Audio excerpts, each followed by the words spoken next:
नमस्ते बच्चों, मैं आपका हिंदी टीचर आदर्श सीनियर सेकेंडरी स्कूल खाई शिरगढ़। पिछले वाली वीडियो में हमने क्लास 1 का अभिव्यक्ति और माध्यम का सेकंड लेसन के 12 क्वेश्चन किए थे।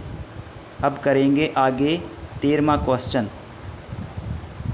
समाचार पत्रों में समाचारों के अतिरिक्त अन्य आयामों का वर्णन कीजिए।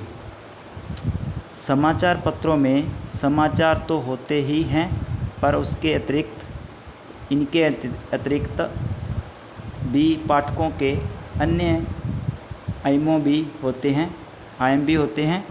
संपादकीय, फोटो और कार्टून भी इनके महत्वपूर्ण हिस्से हैं।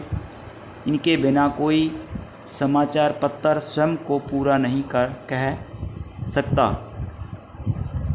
आगे करेंगे इसका फर्स्ट भाग। संपादकीय, किसी भी समाचार पत्र के लिए संपादकीय अति महत्वपूर्ण होता है। इसमें विभिन्न घटनाओं और समाचारों पर पत्र का संपादक अपनी राय देता है। इसे ही संपादकीय कहा जाता है। इसे जिस पृष्ठ पर छापा जाता है उसे संपादकीय पृष्ठ कहते हैं। इस पृष्ठ पर संपादक के नाम पत्र भी प्रकाशित किए जाते हैं। इन पत्रों में आम लोगों की टिप्पणियां होती है। आगे सेकंड, फोटो। प्राय माना जाता है कि जो काम हजार शब्द नहीं कर सकते, वही काम एक फ़ोटो कर देती है। फोटो का पाठकों के मन पर सीधा प्रभाव पड़ता है। जब से टीवी की लोकप्रियता बढ़ी है, तब से पत्र पत्रिकाओं में फ़ोटो के प्रकाशन का प्रचलन भी बढ़ा है। तीसरा, कार्टून। कार्टूनों के द्वारा पाठक के हृदय को सीधी तरह से छू लिया जाता है। प्रायः इन्हें समाचार पत्रों के पहले पृष्ठ पर छापा जाता है। इन्हें हस्ताक्षरित संपादकीय भी कहते हैं। कई बार इनका प्रभाव संपादकीय से भी अधिक होता है। आगे चौथा पॉइंट, रेखांकन और कार्टोग्राफ। इनके प्रयोग से बिना शब्दों का प्रयोग फिर संख्यात्मक विवरण को प्रस्तुत कर दिया जाता है। ग्राफ का उचित प्रयोग क्रिकेट के स्कोर से लेकर सेंसेक्स के आंकड़ों तक को प्रस्तुत कर सकता है। आगे करेंगे 14वां क्वेश्चन। हमारे देश में मीडिया के तेजी से होने वाले विस्तार के कारण स्पष्ट कीजिए।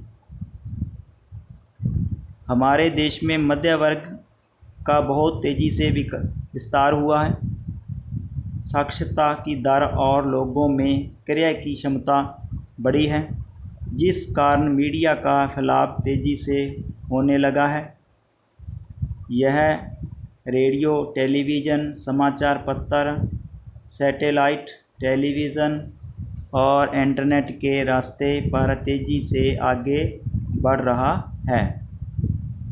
इनके साथ मीडिया का व्यवहारीकरण हुआ है, जिस कारण पूंजीवादी वर्ग ने मीडिया के क्षेत्र में बड़े पैमाने पर प्रवेश किया है। इसके कारण खास बाजार भी आम बाजार में बदलने लगी है। मीडिया और मनोरंजन के संसार में अंतर कम होता जा रहा है। समाचार के नाम पर मनोरंजन बेचने का कार्य आरंभ हो चुका है, जिस कारण आवश्यक जानकारी प्राप्त नहीं हो पाती। लोग गुमराह उपभोक्ता बन रहे हैं। आज टीवी के अधिकांश चैनल सूचना रंजन के चैनल बनकर रह गए हैं, क्योंकि उनका मुख्य उद्देश्य केवल धन कमाना ही रह गया है। पीठ पत्रकारिता और पेज थ्री पत्रकारिता का बोलबाला होता जा रहा है। व्यवहारीकरण में पत्रकारीय धाराओं के बीच की विभाजन रेखा को मिटा दिया है। इस कारण हमारे लोकतंत्र में राजनीतिक, सामाजिक, सांस्कृतिक संकट पैदा हो रहे हैं। समाचारों में विविधता समाप्त हो रही है। अब क्षेत्रीय अखबारों ने जिला और तहसील स्तर के प्रेस को हड़प लिया है। अब राष्ट्रीय प्रेस क्षेत्रीय पाठकों में प्रवेश पाने का प्रयत्न करने लगा है। इसी कारण समाचार मीडिया की साख तेज़ी से गिरती जा रही है। ये था हमारे आज के 2 क्वेश्चन। मुझे आशा है कि आपको अच्छी तरह याद हो गए होंगे और आपने इस प्रश्नों को दोनों को अच्छी तरह लिखना भी और याद भी करना है। Thank you.